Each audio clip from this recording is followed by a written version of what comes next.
omusinzo otya ekyo kyekisooka atambulidde mu bintu bino wammanga agasazaako nnyo okuwakanya okunaaba n'awakanya n'okuvunama ng'oteeka ekyenyeruddawa ku ttaka mwafuddawo mwaleetedde aya za Qur'ani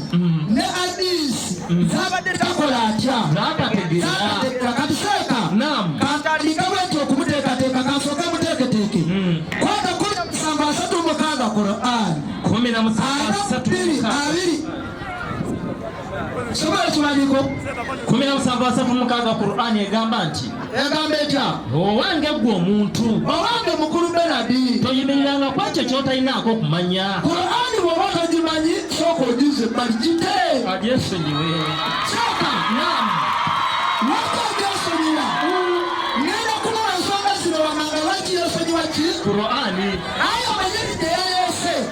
ebadde 17 Qur'ani n'aleeta n'agamba obayabanga bavunama nga batekawo ebiravu byabwe kati kino ekyokuteekawo ekyegi kyo nakoze atya takituuseeko kati mukulu Benard tamanyi ne mu Busiraamu nti mu Busiraamu tuvunamya ebiyungo 7 tekikimanyi nakimanyi oyo mu Busiraamu tuvunamya ebiyungo bimeka kati soka osome ayeyo ogimpeza munomuseeka egamba nti abange mmwe abakkiriza do not believe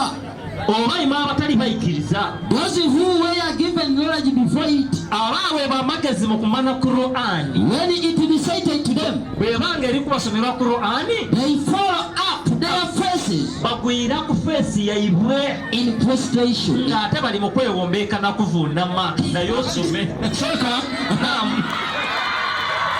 Assalamu alaikum warahmatullahi wabarakatuh. Wa alaikum assalam warahmatullahi wabarakatuh. Kakati seeka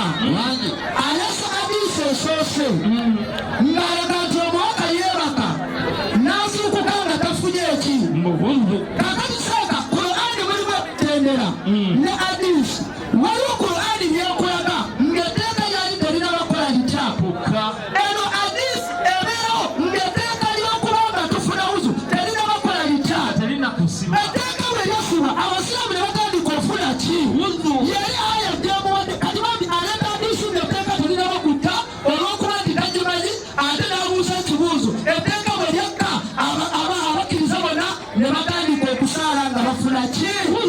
babuddawo agambye seeka nti bwe tuba tufuna wuzu bambi tufunako kitundu tufunako bigere ne tunaabako emikono ne tunaabako n'omutwe n'agamba nti neryo mukola nsobi oba bayibuli mugisoma mutya okufuna wuzu kulina emitendera bw'oba tolina janaba okugambye funisa ebiyungo bino ebikkirizibwa mu Busiraamu okuli ebigere okuli emikono okuli n'omutwe abafu abagoberezi ba Yesu nabo yabalagira kugifuna atya 13 Yokaana egamba ebigambo bino nti toddayo kutusumbula mukulu egamba etya Yesu n'ava ku mmere n'ayambulamu engoye ze yayambulamu engoye ze n'addira ekiremba yeesiba ekimyu awo n'alyoka afuka amazzi mu kibya n'atanula okunaaza abayigiriza ebigere n'okubasiimuza ekiremba kye yali yeesibye awo n'ajja eri Simiyoni Peetero naye n'amugamba nti mukama wange Yesu bw'onaaza ebigere Yesu n'addamu n'amugamba nti kyenkola nze tokimanyi gwe kakkano naye olikitegeera luvannyuma Peetero kwe kumugamba nti tonaazenga bigere byange emirembe gyonna Yesu n'amugamba nti bwesiikunaaze toosa kimu nange Simiyoni Peetero Yesu Kristo Yesu Simiyoni Peetero n'amugamba nti mukama wange Yesu si bigere byange byokka naye n'emikono n'omutwe kati obadde otunanyaki ku bitundu nga ne bayibuli Yesu yabanaaza bitundu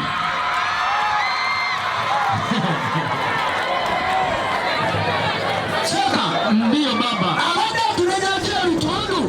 nga ne bayibuli Yesu yabanaaza biki bitundu Isaaya 4:2 muwe obubaka Isaaya 4:2 egamba etya yegamba bigambo bibino wammanga Gambia la mubiri abiri Isaya. Bayibuli egamba nti olaba bingi. Musumba Benard olaba bingi. Naye teweetegereza. Bwe buzima abasiraamu bwe tukufunyemu. Amatu ge